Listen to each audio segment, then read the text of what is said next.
It was a twin attack on KTN channel and the Standard newspaper printing press along Likoni Road. A Nairobi night attack on the media that sent shockwaves worldwide. Who are behind the move and why? This is the Untold Story. My name is Duncan Haemba.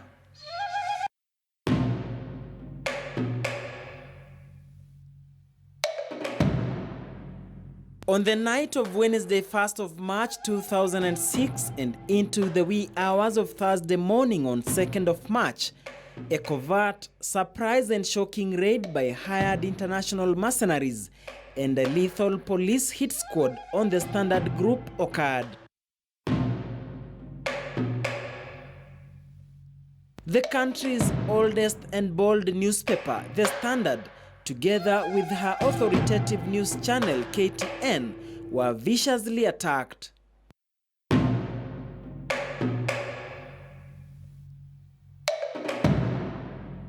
According to Shina Makena Ngondi, who was a video editor at KTN then, it was heading to 11 p.m. Together with other staff members who had finished their late night shift, they were downstairs at the I&M building waiting for transportation to their respective estates when it all happened. So we're seated downstairs at I&M building, downstairs waiting for the vehicle. And all of a sudden I remember seeing through the glass doors, people just scampering and cars getting off the road. So just that limited view that I had, I could just see, Twilight girls running, cars speeding off. So, didn't think anything of it up until this multitude of masked guys in reflective jackets walked in. They were in orange reflective jackets. Yeah, so came up to us, asked us for our IDs, our work IDs, our phones. Makena says it was a chilling experience. It was a season where cases of people going missing, extrajudicial killings were rampant. She feared the worst might happen. Because it was the period that there had been a lot of, people going missing, people being killed, a lot of mystery around a lot of things like that. My first thought was, oh my goodness, my body's going to be found violated and dumped somewhere in some forest. Honestly, I have to say, because these are people, they're not talking to you. The one gentleman who spoke, I remember speaking to us, and he'd worn, and he had a balaclava, you call it, yeah? And he'd worn a pair of latex gloves. The first guy I remember speaking to us, because that time I had some Egyptian friends, and I remember telling the media the guy had an Egyptian accent. So being the only woman, first you think you're dealing with foreigners, you're dealing with people who don't want their identities known. They've taken essentially what is your work, any way of communication or anything. So first thought is that we were dying. That was the day. The heavily hooded gang confiscated phones from all staff members to cut off communication. The victims of that raid remained under siege for at least 6 hours. After that, the group split, because it was a fairly big group. I think I put them on average at 40 or 30 people. So some went upstairs, left us down, and then the group that was left behind took us to the reception area, the one just downstairs at I&M, because we were near the escalator that leads up to the bank. Gathered us there, really not telling us anything. Went up, of course, came down with some of our other colleagues we later found out had been beaten up and harassed, and now put us into vehicles. So they came in, they brought in, I remember Njuguna from transmission, and brought them in with computers, with, all forms of, where they thought they could get information from, and all put us all in the back, drove us to Nairobi area police station. Parked us there for over an hour, still not telling us anything.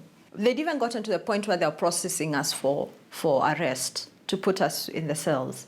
Had taken off one shoe, the whole thing. And then just before they put us in, one of the cops now who came and he had one of the more senior cops, came and said that he had gotten a call and we were to be released. We wound up walking back to INM from Central Police Station that they later drove us to at around 5 a.m. Kipkoech Tanui was then deputy managing editor of the Standard Daily. The raid occurred less than 2 hours after he had left the office. In all the span of about over 2 decades that I've been in the newsroom, I've never experienced that kind of state attack in our premises where I worked. I was then the deputy managing editor of the Standard Daily.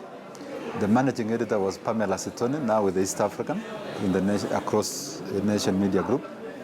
And we had produced, remember, that was the season that exams had been released 2 days before for Form 4 students.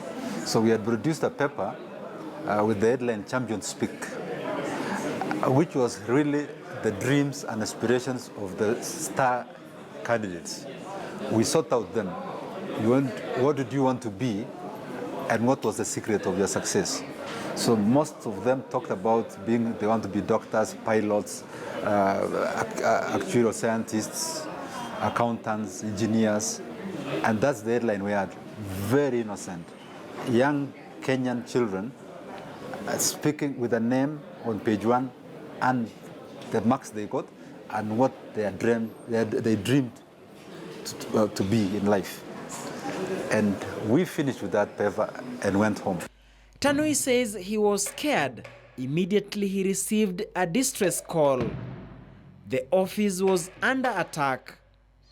It is the Standard newspaper that was targeted and had to be intercepted at the printing press to ensure no single copy hit the streets that morning.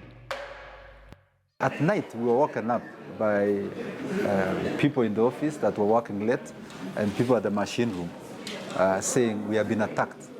And upon inquiry, because we didn't know it could be a coup, you don't just move out. So we had to make a lot of calls to know. Remember, the attackers were dressed in balaclavas. They were hooded. And they say they are police and they don't show you documents. So we were very apprehensive. What kind of scenario are you walking into? Who are you going to face? Who are these people who have the temerity to attack 2 installations of the media at the same time? INM and Likoni Road. And in Likoni Road, they were taking the newspapers and burning. Oblivious, blind even to the fact that the headline was so innocent. Apparently, they had been told we had a very lethal, that's what we gathered later from our own intelligence, that we had a very lethal headline against the First Family, then President Kibaki. And that had something to do with either, I don't know whether it's a criminal connection, either within his team or in the whole institution of presidency. But there was nothing like that.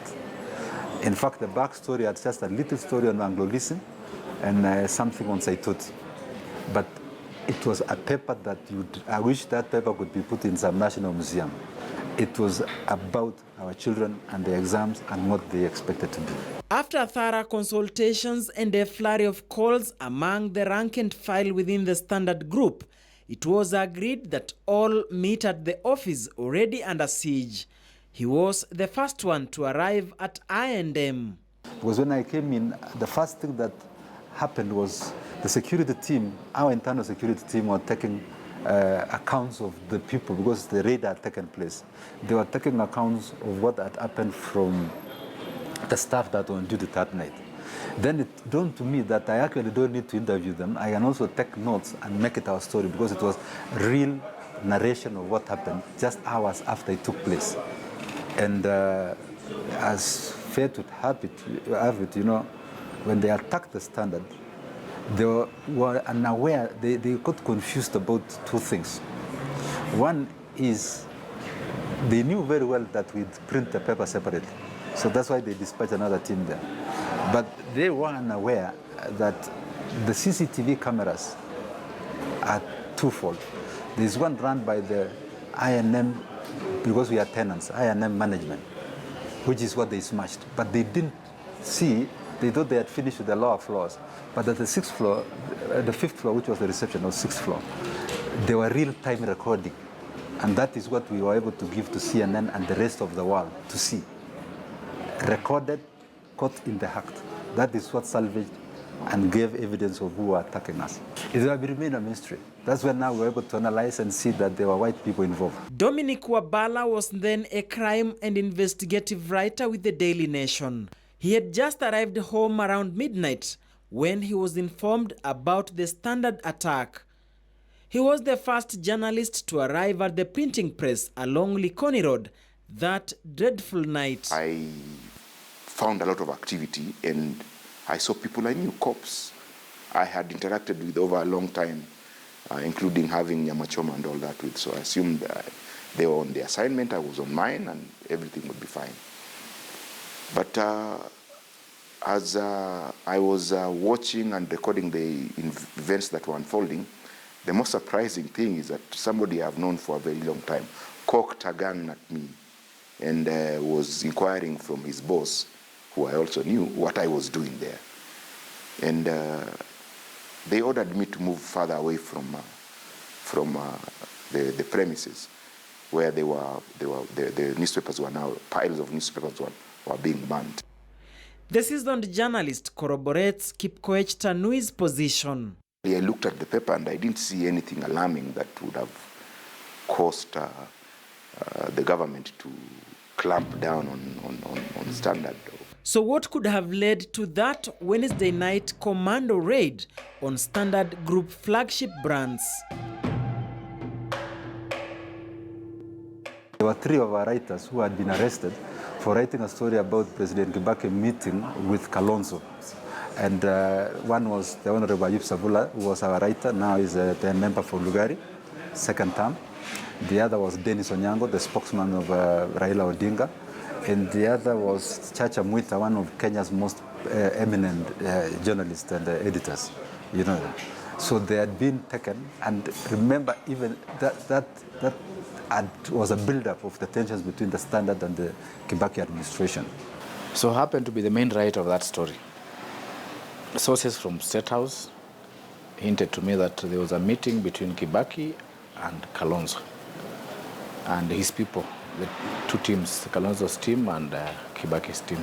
They agreed, you go and run on your own and we'll ensure that you get the vice presidency slots, because that was a formality under the old constitution, because old constitution did not provide room for a running mate or a deputy president. The president was assumed to be the overall boss, who will appoint now is vice president after the election. So we did that story. Dennis Onyango was on the desk, the lead editor that day. Then the chief editor was Chacha Mwita. So I did the story on a Saturday. The story was a headline on Sunday. Kalonzo to be named vice president when Kibaki wins the election. So it brought so many jitters. I was called by a CID from Central Police Station, and he instructed me, the CID director at that time was Joseph Kamau, wanted to see me. I told them, I'm not a crime reporter. Why should I see the CID director? What business do I have to do with the CID director? I'm not a crime reporter. I'm a political writer. Later on, I was told you're required in Nairobi because they monitored my phone where it was. I was in Mumias. So I was told to come back in Nairobi. When I landed, I called the same number. I said, I've landed at JKIA. That was in 2006. I was told, tomorrow, the following day, that was Monday, I should report to Central Police Station. What followed was day-long intense grilling at Nairobi's Central